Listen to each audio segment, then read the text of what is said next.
British सरकार को आपको ये बताते हुए बहुत खुशी हो रही है कि अगर आपने हथियार डाल दिए तो आपके जीवन को बख्श दिया जाएगा। लेकिन अगर आपने ज़रा सी भी चालाकी दिखाई तो मैं इसी जगह आपको कुत्ते की तरह गोली से उड़ा दूंगा। एक अंग्रेज अधिकारी कैप्टन विलियम हॉटसन के मुंह से निकले ये बदतमीजी से भरे शब्द किसी और के लिए नहीं बल्कि आखिरी मुगल बादशाह बहादुर शाह जफर के लिए थे। मुगल इतिहास में ये शायद पहली बार था कि एक बाहरी इंसान एक बादशाह को उसी के घर में घुसकर मौत की धमकी दे रहा हो। बादशाह जहांगीर, बादशाह शाहजहां और बादशाह औरंगजेब के कार्यकाल में जहां अंग्रेज मुगल दरबार में खड़े दरबानियों से भी कांपते थे, वही अंग्रेज आज मुगलों के 20वें बादशाह बहादुर शाह के सामने आंख से आंख मिलाकर खड़े थे। तो क्या था इसके पीछे का सच, क्या थी इसके पीछे की कहानी, जानेंगे आज के इस पर्टिकुलर वीडियो में।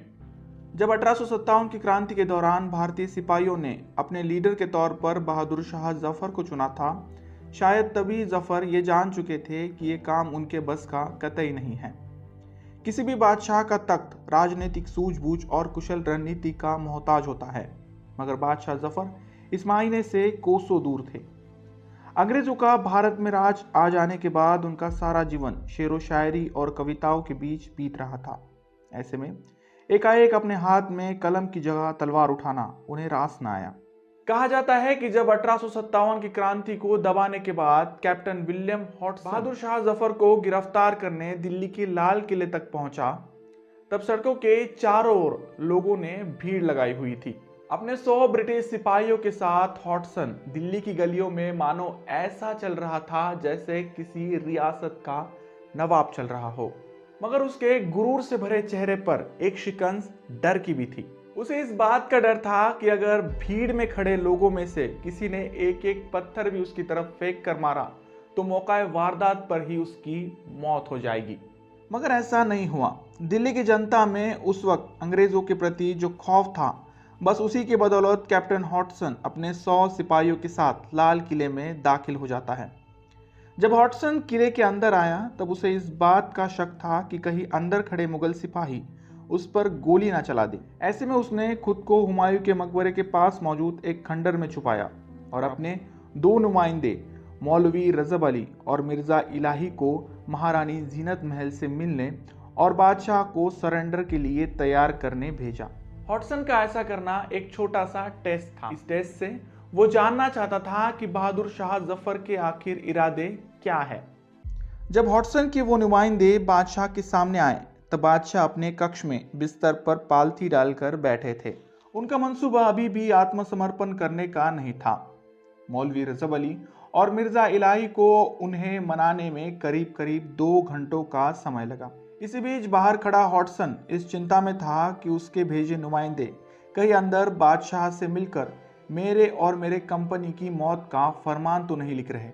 मगर उसकी ये चिंता खुशी में तब बदली जब उसने अपने नुमाइंदों को 2 घंटे बाद ही सही मगर बादशाह के महल से बाहर आते देखा। मौलवी रजब अली और मिर्जा इलाही ने हॉटसन को अंदर बैठे बादशाह बहादुर शाह जफर का संदेश सुनाया, जिसके मुताबिक बादशाह की ये शर्तें थी कि वे केवल हॉटसन के सामने ही सरेंडर करेंगे। साथ ही साथ ब्रिटिश हुकूमत को ये वादा भी करना होगा कि बदले में वे उनकी जान बख्श देंगे। हालांकि सरेंडर से पहले ही ब्रिटिश हुकूमत ने बहादुर शाह जफर से ये वादा किया था कि उनकी जान नहीं ली जाएगी, मगर जफर ये चाहते थे कि इस बात को कैप्टन विलियम हॉटसन याद रखे कि बादशाह को मारना नहीं बल्कि जिंदा रखना है। लिहाजा इसी वजह से उन्होंने इस तरह का संदेश भिजवाया। हालांकि कैप्टन विलियम हॉटसन को भी ये निर्देश थे कि बादशाह जफर को मारना नहीं बल्कि पकड़ना है। ऐसे में एक बात समझना थोड़ा मुश्किल हो जाता है।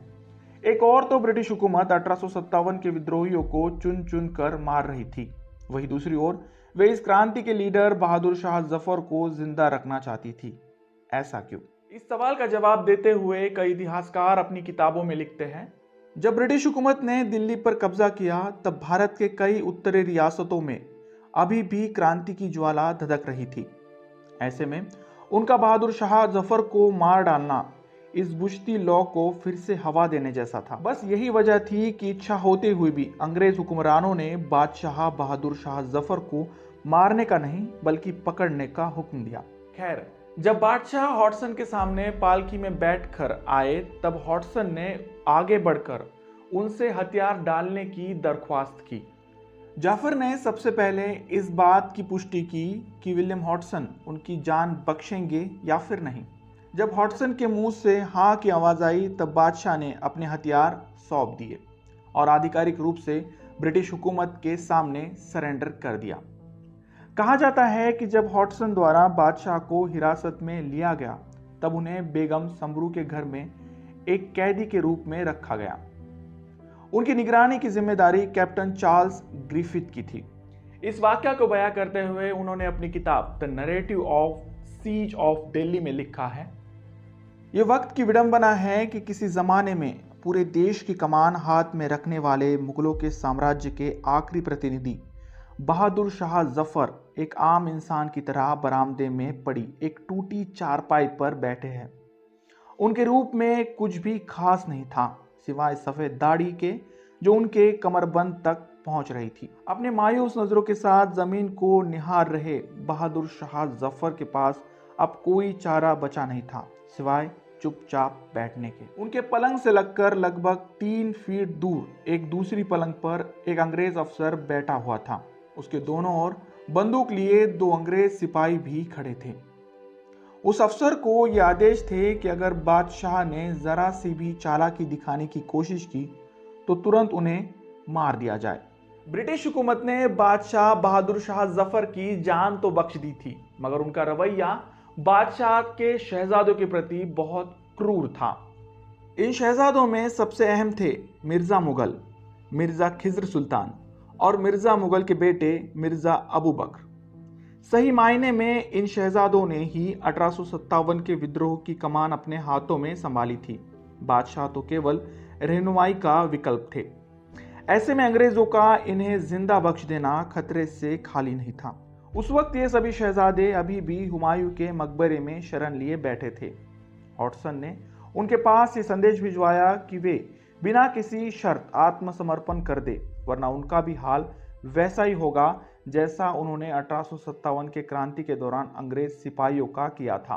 पहले तो सभी शहजादे आत्मसमर्पण के लिए कतई तैयार नहीं थे मगर हॉटसन के उस धमकी से भरे शब्दों ने उनका हौसला पिघला दिया और वे सभी महल से बाहर आ गए। हॉटसन ने पहली बार जब उन शहजादों को देखा तब उन्हें तुरंत उसी जगह पर मारने की इच्छा हुई। उसके सामने खड़े वे वही शहजादे थे जिन्होंने 1857 के विद्रोह के दौरान उसके अधिकारी और उनके बीवी बच्चों को दिल्ली की गलियों में दौड़ा दौड़ा कर मारा था। ऐसे में हॉटसन का उन शहजादों को निहारते रहना उसकी सब्र का इम्तिहान ले रहा था। अपने आप पर काबू पाते हुए उस अंग्रेज अधिकारी ने कुछ चुनिंदा शहजादों को गिरफ्तार करने के आदेश दिए और एक रथ में बिठाकर दिल्ली की ओर बढ़ने लगा। जब दिल्ली कुछ 7 मील दूर थी तब हॉटसन ने शहजादों के उस रथ को रुकवाया और सबको बाहर निकलने के आदेश दिए। शायद उस वक्त उन शहजादों के मन में ये कभी नहीं आया होगा कि अब हॉटसन के मन में क्या चल रहा है। हॉटसन ने सबसे पहले उन शहजादों को अपने कपड़े उतारने के आदेश दिए। बाद में उन सभी से उनके शरीर पर जड़े आभूषणों को भी उतार लिया गया। जब यह सब हो रहा था तब एक शहजादी की नजर हॉटसन के हाथ में मौजूद एक पिस्टल पर गई। हॉटसन ने उस पिस्टल को अपने दाहिने हाथ में पूरी मजबूती के साथ पकड़ा हुआ था। साथ ही साथ उसी हाथ की एक उंगली ट्रिगर पर भी थी। जैसे उसके सिपाही उन शहजादों से दूर हुए हॉटसन ने उन सभी शहजादों को 2-2 गोलियां मारी। उसके ऐसा करने से ही मौका वारदात पर ही उन शहजादों की मौत हो गई। आगे चलकर हॉटसन ने उन सभी शहजादों की डेड बॉडीज को दिल्ली की गलियों में मौजूद पेड़ों के चबूतरे पर रखवाया।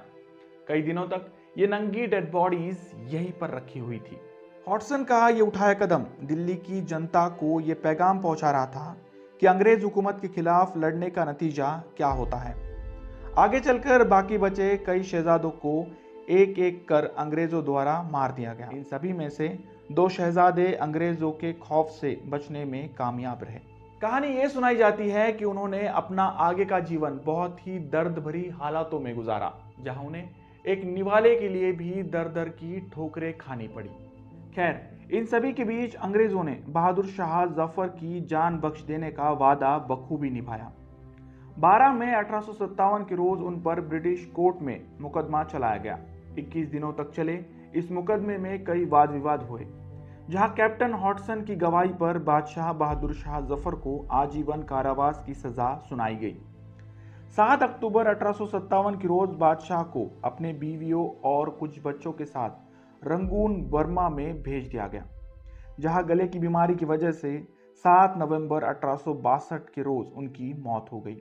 दोस्तों, बहादुर शाह जफर उस वक्त भारत के सबसे आला दर्जा के कवियों में से एक थे। कहा जाता है कि अगर वे राजघराने की बजाय किसी कवियों के घराने में पैदा होते तो इतिहास में उनका ओहदा कुछ और ही होता। जब बहादुर शाह को गिरफ्तार किया गया तब उर्दू जानने वाले एक अंग्रेज अफसर ने उन पर कटाक्ष करते हुए एक शेर बोला था। शेर के बोल थे, दम में दम नहीं अब खैर मांगो जान की, दम में दम नहीं अब खैर मांगो जान की, ए जफर अब ठंडी हो चुकी है शमशीर हिंदुस्तान की। इस पर बहादुर शाह जफर ने करारा जवाब देते हुए कहा था, गाजियों में बू रहेगी जब तलक ईमान की, गाजियों में बू रहेगी जब तलक ईमान की, तख्ते लंदन तक चलेगी शमशीर हिंदुस्तान की।